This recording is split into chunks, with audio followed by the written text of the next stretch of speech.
Eu quero começar a edição dessa terça-feira trazendo atualizações sobre uma das principais operações dos últimos tempos e que chamou muito a atenção nesse dia. Operação realizada hoje pelo governo do Rio de Janeiro, teve envolvimento da Polícia Civil, da Polícia Militar, do BOPE, em regiões onde há expansão do Comando Vermelho. Foram dezenas de mortes, dezenas de apreensões e claro que o nosso Rodrigo Viga, que acompanha tudo de perto, vai trazer os detalhes para a gente agora. Seja muito bem-vindo ao nosso 3 em 1, meu amigo. O que você conta nesta tarde? Tudo bem, Cine? Tudo certo. Hoje é dia 28 de novembro de 2025, correto? Correto. Esse é um dia que está entrando para a história do estado do Rio de Janeiro, por que não dizer para o Brasil? Por quê? Porque hoje ainda não terminou o dia, não terminou a operação. Nós temos aquela ação de combate ao crime organizado que resultou no maior número de mortos de toda a história do Rio de Janeiro. E olha que não faltaram operações com vítimas, chacinas e outros crimes aqui no Rio de Janeiro ao longo de todos esses anos e décadas. 64 mortes é um número atualizado. Mas eu tenho informações, viu, meu caro Cine, que esse número tem viés, tendência de crescimento. Por quê? Porque houve um confronto intenso, maré de mata, desses complexos de favela da Zona Norte do Rio de Janeiro. Estamos falando dos complexos do Alemão e da Penha, na periferia da capital, onde houve muitas mortes, muitos óbitos. Esses corpos estão sendo removidos, estão sendo encaminhados para o Instituto Médico Legal e estão sendo contabilizados. Ou seja, esse número que aparece para você e meu telespectador da Jovem Pan de 64 mortos, infelizmente, pode aumentar. O número de suspeitos também já é maior. São 86 presos até agora, com ainda 4 agentes de segurança mortos, 2 da Polícia Civil, 2 policiais militares, 75 fuzis nesse momento. É a contabilidade aqui da Polícia do Rio de Janeiro apreendidos com crime organizado. Que operação foi essa? Uma grande operação para o cumprimento de 100 mandados de prisão e 150 aproximadamente de busca e apreensão em 2 comunidades que são as bases do Comando Vermelho. Aquela facção criminosa que no ano passado, sem medo nenhum, anunciou aos 4 ventos: estamos iniciando uma campanha de expansão territorial em nível local e em nível nacional.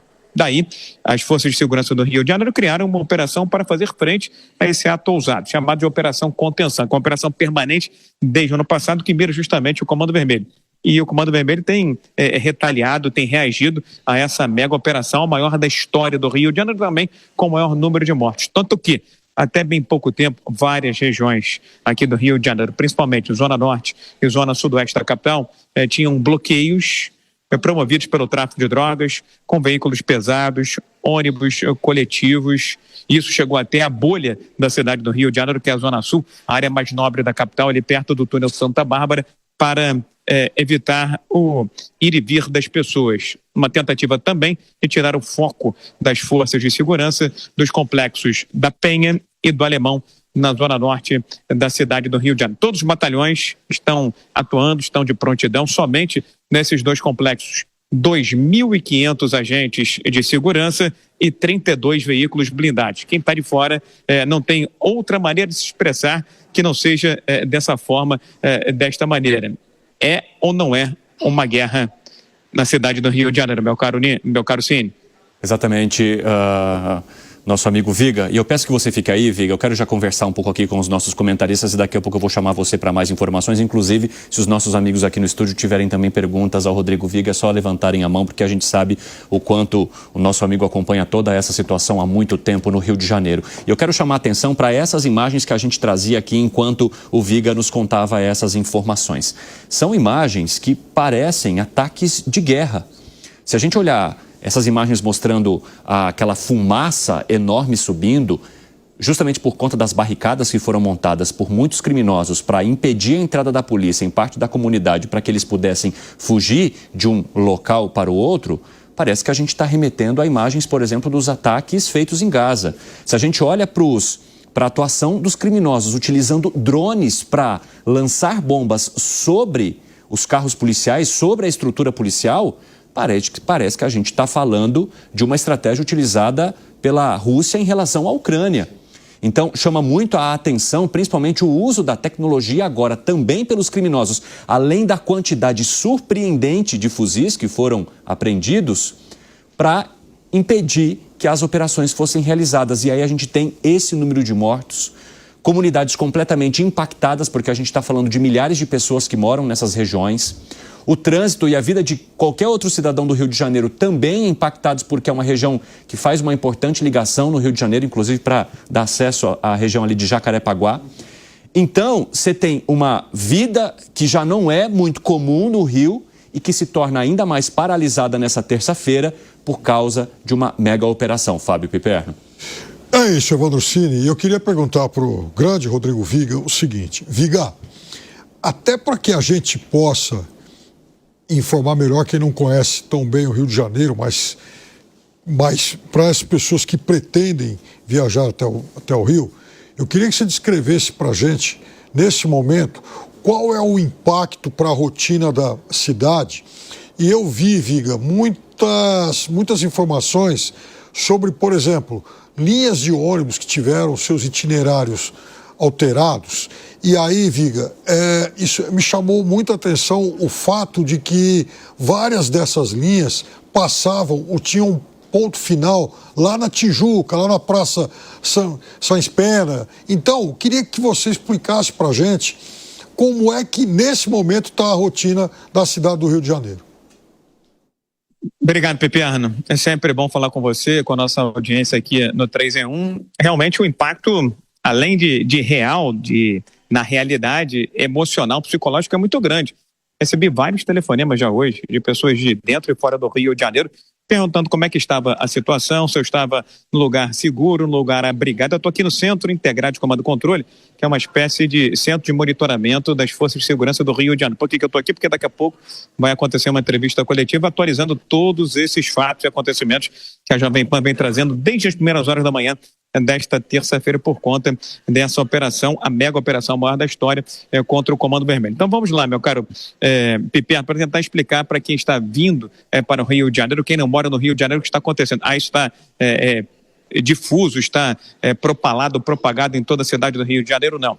São questões, situações concentradas em Zona Norte e Zona Sudoeste da capital, onde ficam os dois complexos de favela. São 26 comunidades que fazem parte dos complexos da Penha e também do Alemão. Ficam ali, quem está chegando no Rio de Janeiro, aeroporto, vamos lá, Aeroporto Internacional Antônio Carlos Jobim. Quando pega aquela via expressa chamada linha vermelha, do lado direito você vai ver o Complexo da Maré, que é um conjunto de favelas também importante, base do tráfico de drogas. Por trás ali da região da Maré, do Complexo da Maré, nós temos os complexos da Penha e também do Alemão. Um problema de longa data e palcos de conflitos e confrontos, operações das Forças de Segurança há muito tempo. E aí, o que os criminosos estão fazendo? E talvez seja o mais distinto, ou um pouco diferente de outras situações. Ao tomarem conhecimento dessa mega operação, que é uma asfixia, um sufoco ao crime organizado, eles decidiram retaliar, resolveram responder, ou seja, resolveram bater de frente com as forças de segurança. Começaram aqui a colar na Zona Norte, na Zona Sudoeste e também até na Zona Sul da capital, ali no túnel Santa Bárbara, que é uma espécie... A Zona Sul é o suprassumo da cidade, vamos dizer assim, uma espécie de gueto, uma bolha da cidade do Rio. Até ali, os criminosos atravessaram veículos pesados, ônibus, bloquearam o trânsito para criar essa sensação de medo, de pânico na população e tentar tirar o foco das forças de segurança dos complexos da Penha e do Alemão. É uma operação, como eu disse, por tempo indeterminado. E há uma reivindicação muito grande por parte do governador do estado do Rio de Janeiro, Cláudio Castro, de apelo, um pedido de ajuda às forças federais. Ele disse hoje aqui, a gente vai ouvir a sonora do governador Cláudio Castro, que em outras três oportunidades, pediu ajuda do governo federal para atuar contra o crime organizado aqui no Rio de Janeiro. Só que esse pedido não foi aceito. Segundo o Cláudio Castro, não está no foco, não está no topo da pirâmide, não está entre as prioridades do governo federal atuar no combate ao crime organizado. Por isso, ele disse que o governo do estado está indo até além dos seus limites, já que essas quadrilhas de narcoterroristas têm conexões internacionais para tentar proteger a população fluminense. Vamos ouvi-lo aqui na Jovem Pan. É uma operação maior do que a de 2010 e, infelizmente, dessa vez, como ao longo desse mandato inteiro, não temos o auxílio nem de blindados, nem de nenhum agente das forças federais, nem de segurança, nem de defesa. É o Rio de Janeiro completamente sozinho nessa luta hoje e estamos fazendo a maior operação da história do Rio de Janeiro.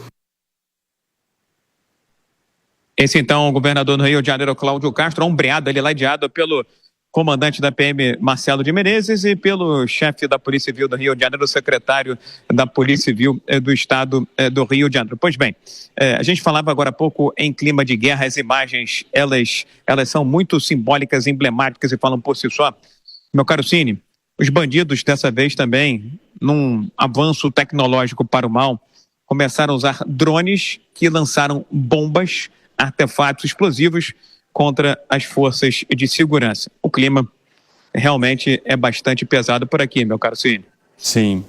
Viga, eu peço que você continue aí. Se tiver novidades, acione a gente aqui. Eu quero agora ouvir um pouco a opinião crítica também dos nossos amigos aqui no 3 em 1. É assim que a gente funciona. Nós vamos de mãos dadas com a notícia, atualizando todas as informações, mas trazendo também um conteúdo profundo e opinião crítica para vocês. Alangani, ao assistir essas imagens, e beleza, o governo do estado do Rio de Janeiro está dizendo que foi uma das maiores operações em termos de prisões também, de integrantes do Comando Vermelho, de lideranças desse grupo que atua em várias partes do país, que seria uma espécie de oposição ali ao PCC, para a dominância de algumas áreas no Rio de Janeiro, mas também em outros estados, e que praticamente estabeleceu franquias ao redor do Brasil.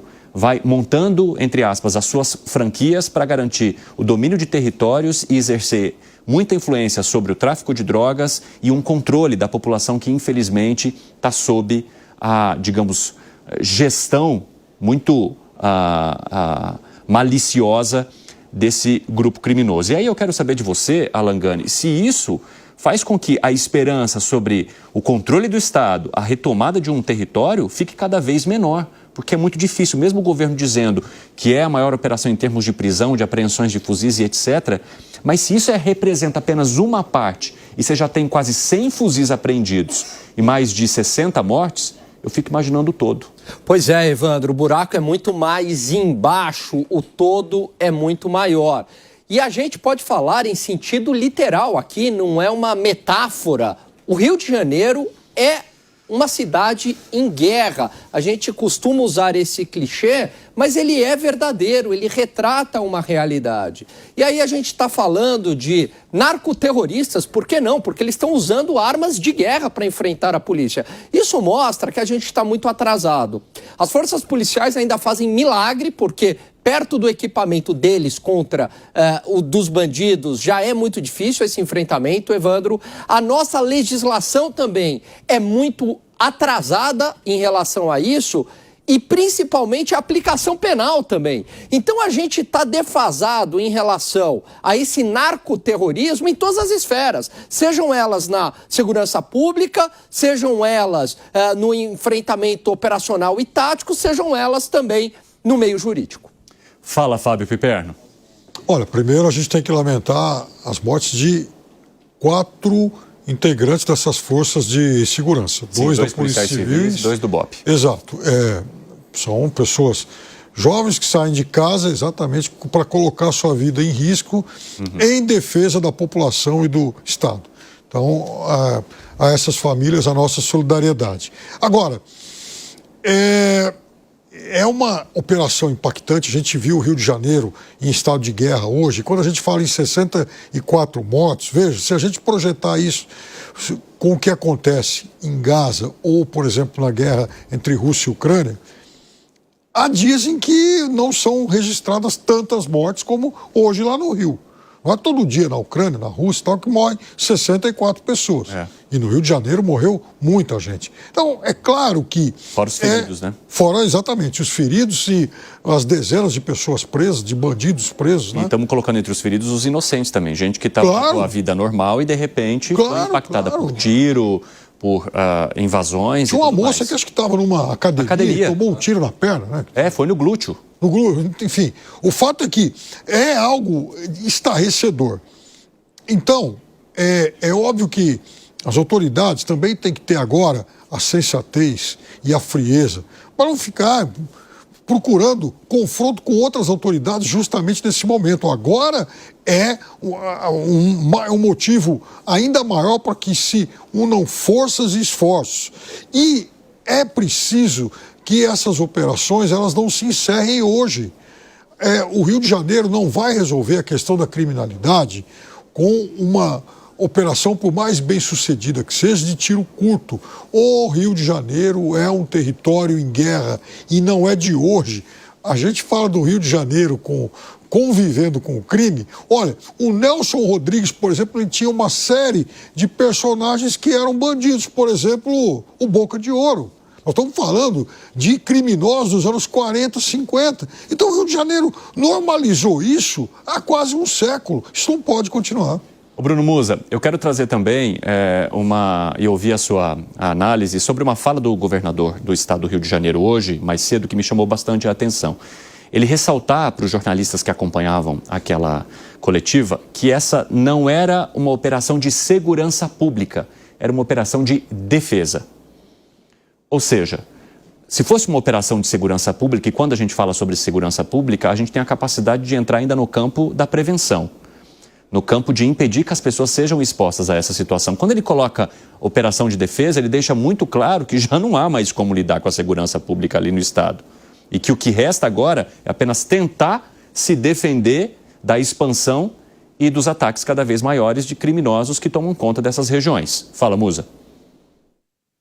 Evandro, vamos lá. O Brasil é um dos países onde você tem o maior número de homicídios no planeta Terra. Veja, eu tive o privilégio de visitar 60 e poucos países, morei em alguns e eu jamais, estive em países da América Central também, aqui na América do Sul, eu jamais vi um país onde são 46 milhões de pessoas, 20% da população brasileira vive em território controlado pelo tráfico. Ou seja, isso significa que pessoas não podem ir e vir, onde tem uma extorsão clara e aberta. Você é um comerciante lá da periferia, você tem que pagar o crime para sobreviver. Isso está saindo das periferias e chegando nos grandes centros. Isso é um narco-estado por definição. Não tem como muitos não quererem colocar o Comando Vermelho, o PCC, como organizações terroristas. Se ações como essa não são terrorismo, o que é? O que mais pode ser colocado? Onde 20% da população não pode transitar livremente. E mais, a máquina pública não pode entrar em vários desses territórios no Brasil. O que mais a gente precisa para colocar-nos como terroristas que de fato são? E repito, o Brasil é um dos países onde tem mais homicídio no planeta Terra. Pessoas inocentes que morrem no dia a dia por conta desses criminosos. Se um dia quisermos reverter essa situação, vai doer. Morrerão pessoas, numa guerra sempre morrem pessoas, mas quantos inocentes morrem há quantos anos no Brasil, onde o saldo acaba se tornando muito maior? Passou da hora de enfrentarmos como adultos realmente esses terroristas. O Brasil está se tornando um narco-estado e aqui está aberto. Está declarado, Evandro. É uma cidade, uma das mais importantes cidades da América do Sul, conhecidas do mundo, que não podem transitar livremente. Eu tenho falado com pessoas lá que estão presas dentro de casa. A que ponto nós chegamos? Veja, na semana passada, a gente viu e comentamos aqui a fala do Lula no final de semana, que os traficantes são vítimas dos usuários. É isso?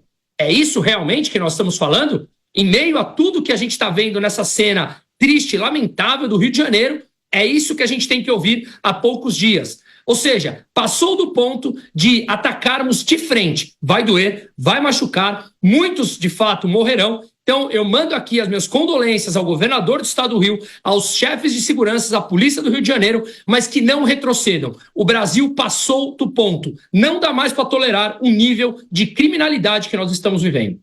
Ô Zé Maria Trindade, seja muito bem-vindo, meu amigo. E aí o governador do Rio de Janeiro, César Castro, fez uma espécie de crítica ali ao fato de o governo estadual tocar essa operação sozinho, sem, digamos, um apoio do governo federal. Mas a gente sabe também que há um debate muito intenso aqui no Brasil e que parece não deslanchar sobre a integração das forças e sobre o quanto seria necessário não só a integração dos homens, mas da inteligência, do trabalho de inteligência realizado pelos estados numa, digamos, convergência com o governo federal para que houvesse, de fato, operações que conseguissem juntar todas essas forças para atacar os pontos onde há realmente lideranças, chefes do narcotráfico e tentar quebrar essa cadeia que dura há tanto tempo ali no Rio de Janeiro. Como é que se avalia essa crítica do governador e a maneira como o governo federal também se impõe ou não em casos como este, Zé?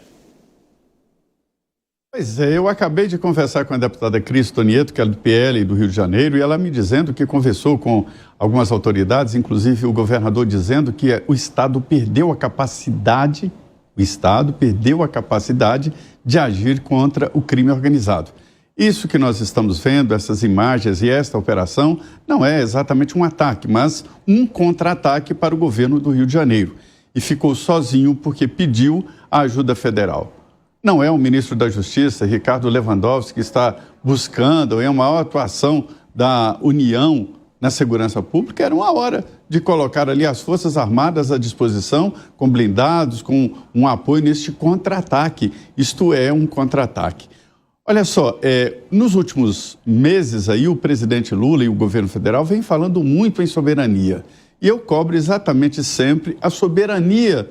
Por exemplo, no Rio de Janeiro, não existe soberania aí. Não existe soberania em regiões de São Paulo, não existe soberania em regiões do Nordeste e o Norte. Governadores me dizem do Norte de que a maior força de contratação do Norte do país agora é o crime organizado. Quer dizer, se organizou tanto, pegou uma polícia desorganizada e aí está ganhando a guerra. Porque os bandidos não andam segundo a Constituição, segundo a lei. Os policiais têm que andar nesse risco jurídico, nesse limbo muito forte. Arriscam as vidas, né? A gente vê que morreram policiais e de uma maneira assim, eu nunca vi uma operação com tantas baixas para o lado policial. A gente vê que realmente é um contra-ataque. E o poder do crime está aumentando muito, chegando ao ponto do crime sufocar a legalidade. Está criando uma faixa de exceção, de exclusão em várias cidades. Eu vivo repetindo isso aqui, Evandro, porque eu escuto representantes aqui de associações de municípios dizendo, olha, socorro, cidades com 20 mil habitantes têm área de exclusão, ruas em que a PM não entra, ou que a polícia não entra. Estamos falando de cidade do interior, onde as pessoas antigamente tinham varandas, tinham janelas abertas, sentavam nas portas das casas. Isso acabou, né? Acabou por quê? Porque o crime está interiorizando, indo para todo o país. E o Rio de Janeiro, segundo me disse a deputada Tonieta, né, Cris Tonieta, o Rio de Janeiro criou uma cultura de que o policial é o bandido e glamorizar os bandidos. O Rio de Janeiro, senhores, é uma cidade onde se vende tornozeleira eletrônica falsa, pirata. Sabe por quê? Que uma tornozeleira significa em algumas regiões que o cara é fera, que o cara é bom. E ganha as menininhas e toma o poder com a tornozeleira falsa. Olha como é que chegou no Rio de Janeiro. Então isso aí é uma demonstração, é um sintoma. Quando o combate à violência, quando a segurança pública chega na polícia, é porque houve falha em várias outras etapas. A polícia é a última possibilidade, a última contenção na segurança pública. E olha, falando sobre a manifestação do governo federal, está prevista para 5 horas da tarde uma coletiva do ministro Ricardo Lewandowski, ministro da Justiça e da Segurança Pública. Ele deve falar então sobre essa operação no Rio de Janeiro. Oi, o que foi?